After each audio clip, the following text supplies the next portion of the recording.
अस्सलाम वालेकुम नाजरीन। आज मेरे साथ हैं कनाडा से जीएम जफर साहब। पाकिस्तानी सियासी सूरत हाल पे बात करेंगे। जी अस्सलाम वालेकुम। जी वालेकुम सलाम। सर ये क्या हो गया है, जब हम सोते हैं और खबरें होती हैं, जब उठते हैं और होती हैं। 2 दिन उनकी मीटिंग रही है, बिलावल ने हाथ उठा लिए, नवाज शरीफ साहब ने हाथ उठा लिए, अब चचा और भतीजी को आगे कर दिया है। तो मिला जुला कोई तबसरा कीजिएगा खबरों के ऊपर, और जो कोई आपके पास खबर है उसके ऊपर भी तबसरा करें। और आसफ जरदारी जो बड़े खिलाड़ी हैं, तो अब इनके ऊपर कोई मिला जुला तबसरा कर दें। जी जी ये हालात तो हर लम्हा जो है ना वो बदल रहे हैं। पाकिस्तान की जो सूरत हाल है वो तो ऐसी जा रही है, तो अब कुछ जो है ना खतोखाल सामने आ रहे हैं। उधर से उन्होंने भी अपनी लाइन सीधी कर ली है पीटीआई वालों ने, और उनके बंदे भी सामने आना शुरू हो गए हैं कि कौन होगा वजीर आला, कौन वजीर आजम। और इधर इनकी भी जो है ना वो तकरीबन सूरत हाल सामने आना शुरू हो गई है।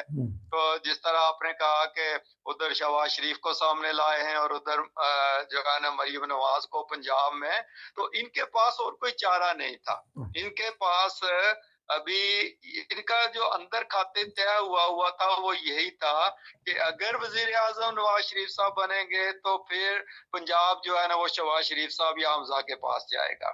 और अगर वजीर आजम शहबाज शरीफ बने, शहबाज शरीफ वजीर आजम बनना ही तब था जब पंजाब की वजीर आला वो मरियम नवाज को दी जाती, जो कि उन्होंने पहले ऐलान कर दिया था। लेकिन मेरे ख्याल में सबसे अच्छा फैसला जो है ना वो यही है कि शहबाज शरीफ को वजीर आजम बनाया जाए।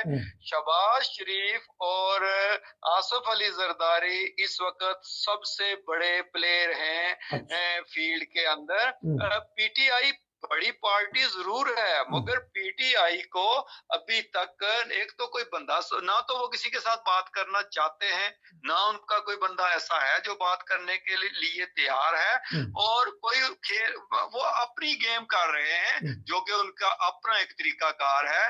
वो इस वो में है कि सुप्रीम कोर्ट हमारे हक में फैसला दे देगा, हमारी सीटें बढ़ जाएंगी, हम ये कर लेंगे, हम वो कर लेंगे, जो कि अभी बड़े दूर की बात है। लेकिन जो करंट सूरत हाल सामने है उसमें मेरा ख्याल है कि शहबाज शरीफ से ज्यादा फिट आदमी कोई भी नहीं, क्योंकि शहबाज शरीफ लचक रखने वाला आदमी है, नेगोशिएट करने वाला आदमी है, एस्टेब्लिशमेंट के साथ बेहतरीन तल्लुकात रखने वाला आदमी है। ये जो बड़े भाई साहब को बचाने वाला भी है वो शहबाज शरीफ है, कि शहबाज शरीफ अगर ये सारी डोरे ना हलाता तो इस वक्त तक अगले इसको लटका चुके होते मियां साहब को, बड़े मियां साहब को। तो वो मियां साहब जो है ना आते तो मसला गड़बड़ हो जाना था। तो बेहतर है मेरा ख्याल में जो फैसला इन्होंने किया है, अगर ये फैसला सही है, अगर वो कर लिया है, तो कई दफा ऐलान कुछ करते हैं और दूसरे दिन कुछ और होया हुआ होता है। नाजरीन, बहुत सारे तबसरा नगार होते हैं, हर कोई अपनी बात करता है, तो लेकिन ये नई बात इन्होंने कर दी कि नवाज शरीफ को बचाने वाला वो जो गेम चेंजर है वो शहबाज शरीफ हैं। तो बड़ी बात आपने कर दी। तो आपने कहां से अंदाजा लगाया कि ये इसमें लचक है, और स्टैब्लिशमेंट के बंदे भी ये कही जाते हैं और जरदारी से भी बना के रखते हैं। तो ये आपका किस तरह ये अंदाजा बड़ा जबरदस्त परफेक्ट हुआ है? देखें जी, आप एक तो कारकर्दगी देखें शहबाज शरीफ की, जब ये वजीर आला रहा है पंजाब का, कि ये एडमिनिस्ट्रेटर बहुत अच्छा है। अच्छा। ये सारी दुनिया मानती है, पाकिस्तान पूरा, कि शहबाज शरीफ से ज्यादा एडमिनिस्ट्रेटर कोई है। दूसरा ये कि ये जाती ग्रज नहीं रखता शहबाज शरीफ। देखो जलसू में ये बातें करते हैं, कहने की बातें अलग हैं कि हम जरदारी का पेट फाड़ देंगे और क्या क्या करेंगे, ये सब इनकी नुरा खुशियां होती हैं। लेकिन शहबाज शरीफ में ये खासियत जरूर मौजूद है कि वो मौके के मुताबिक जो है ना वो चलता है। जिसकी मिन्नतें करनी होती हैं उसकी मिन्नतें कर लेता है, जिसको आंखें दिखानी होती हैं उसको आंखें दिखा लेता है।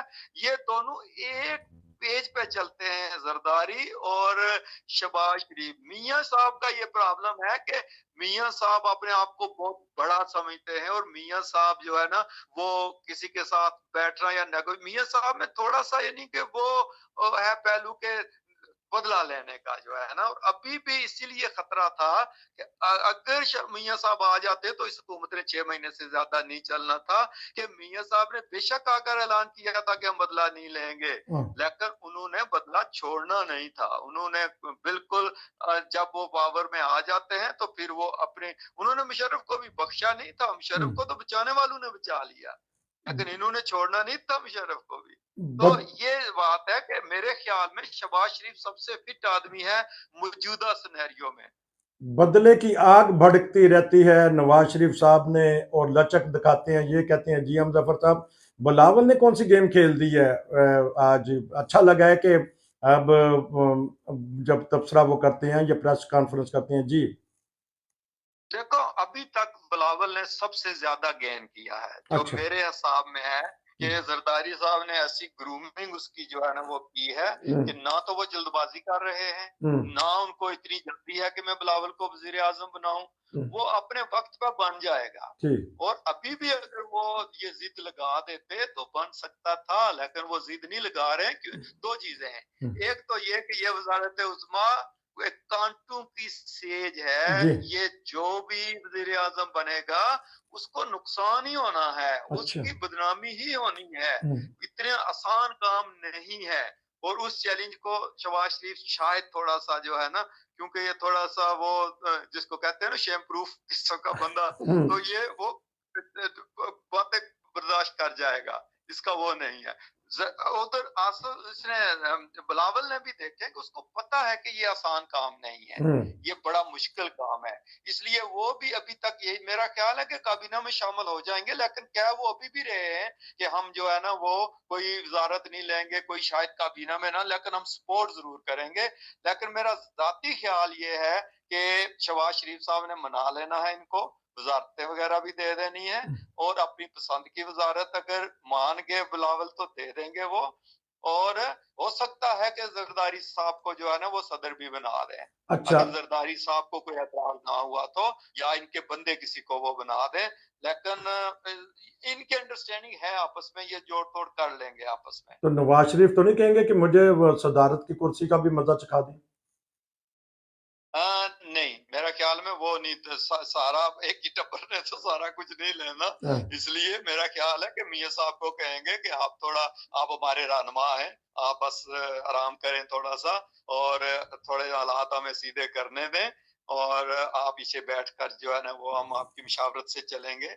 ये वो मेरा नहीं ख्याल के अगर मान गए, अगर जरदारी साहब ने इनकार कर दिया कि हम ना सदर के लिए कोई बंदा देते हैं, ना हमें इसकी जरूरत है, हम आपकी सपोर्ट करेंगे, जिस तरह की अभी तक उनका बयानिया है कि हम आपकी सपोर्ट करेंगे, आपको हम गिरने नहीं देंगे, लेकिन आप चलो। और ये भी जरदारी साहब की एक बहुत बड़ी गेम होगी, क्योंकि पिछले 18-16 महीने की जो हुकूमत थी उसमें भी अगर ये थोड़ा सा वो एस्टेब्लिशमेंट का रवैया उधर ना जाता तो बदनामी बड़ी हुई थी जो है ना उस हुकूमत की, जो 18 महीने की हुकूमत थी। कि हालात ऐसे है ना कि कर्जे कहाँ से ये उतारेंगे, टैक्स इनको लगाने पड़ेंगे, बड़ा मुश्किल काम है। तो हो सकता है कि किसी वक्त आगे चलकर ये एक कौमी हुकूमत की तरफ ही ये सिलसिला जाए, तो उस वक्त शायद टीआई को भी थोड़े से कुछ जो है ना वो लचक पैदा हो कि जोर जोर लगा लें कि सीटें वगैरह तो और मिली नहीं है, तो अब बेहतर है कि कोई तरीका वो किया जाए। तो इसमें जो मौजूदा सूरत हाल बनी हुई है इसमें यही बेहतर लग रहा है जी जो हो रहा है। खान को कहाँ देख रहे हैं? और खान एक तुर्क का पट्टा खेल दिया है, अली अमीन गंडापुर को ले आए हैं। मैंने सबसे ये सवाल किया है, तो क्या देख रहे हैं कि मजा आएगा फिर फजल रहमान को 2 दफा हराने वाले और जरा बड़बोले से हैं, तो खान का पत्ता कैसा फिक्र है? नहीं देखें, अली अमीन गंडापुर को वजीर आजम बनाना चाहिए था, बनना भी चाहिए, लेकिन जो मुझे खतरा लग रहा है वो ये लग रहा है कि अली अमीन गंडापुर बहुत जज्बाती आदमी है, वो बड़ा जज्बाती पठान है, वो मरने मारने पर तुलाता है। वो महमूद खान से और इससे खटक से, परवेज खटक जो पहले रहा है, इनसे मुख्तलिफ है। अच्छा। वो बहुत भारी अक्सरियत लेकर वहां आए हैं। जी अब खतरा ये है कि जब इमरान खान साहब बाहर आ जाएंगे या बाहर ना भी आए तो इन लोगों को धरने देने पड़ेंगे, इन लोगों ने जलसे जुलूस करने हैं, इन लोगों ने इस्तीफे पता नहीं, आगे देखते हैं प्लानिंग क्या है। लेकिन वो क्यों है कि इनको सपोर्ट सारी सरहद से होगी, इनको सपोर्ट केपीके से होगी, और वो केपीके से सपोर्ट कौन देगा? वो गंडापुर देगा। और गंडापुर ने अगर बहुत सख्त गंडापुर एस्टेब्लिशमेंट की आंखों में खटक रहा है। अच्छा और गंडापुर को भी वो अगर गंडापुर ने, क्योंकि गंडापुर भी डाई हार्ड किस्म का अभी तक खड़ा रहा है पीटीआई के साथ भी, तो मुझे जो खतरा लग रहा है वो ये लग रहा है कि इनको अगर नरम रवैया इन्होंने अख्तियार ना किया तो मामलात वो गड़बड़ भी हो सकते हैं, अगर इसने लचक पैदा ना की अली अमीन गंडापुर ने। दूसरा जो सबसे बड़ा खतरा है कि ये लोग जमात इस्लामी को ज्वाइन करने जा रहे हैं वहां। जी अब इसमें जमात इस्लामी के लिए भी बहुत बड़ा इम्तहान आ गया है कि वो लोग जमात इस्लामी का प्रोटोकॉल फॉलो करेंगे या पीटीआई का प्रोटोकॉल जी फॉलो करेंगे। जी क्योंकि असूली तौर पे जो न्यूज में भी आया करेगा वो ये आएगा कि अली अमीर गंडापुर वजीर आला जमात इस्लामी के हैं, ना जी कि पीटीआई के हैं। जी ये जी अलग बात है कि अंदर से वो जिसके मर्जी हों, ठीक लेकिन उधर जमात इस्लामी का नाम चलेगा। तो अब क्या जमात इस्लामी उनको अपनी मनमानी करने देगी? भाई अगर हमारा नाम इस्तेमाल कर रहे हो तो आप ना एस्टेब्लिशमेंट से टक्कर ले सकते हो, ना जी इस्लामाबाद पे चढ़ाई कर सकते हो अपनी फौज लेकर। इसलिए चैलेंज बहुत बड़े हैं इनके आगे, बहुत बड़े चैलेंज हैं। जी एम जफर साहब, बड़ा जबरदस्त किस्म का आपने तबसरा किया। फिर आपसे दोबारा मुलाकात होगी। नाज़रीन, ये थे हमारे जी एम जफर साहब, अपना चैनल भी चलाते हैं और सारी बात इन्होंने बता दी है कि शहबाज शरीफ साहब क्यों आए, किस तरह आना चाहिए। तो आपका शुक्रिया, इंशाल्लाह फिर आपसे बात होगी। नाज़रीन, ये था आज का प्रोग्राम। नसीर को इजाज़त दीजिए। अस्सलाम वालेकुम।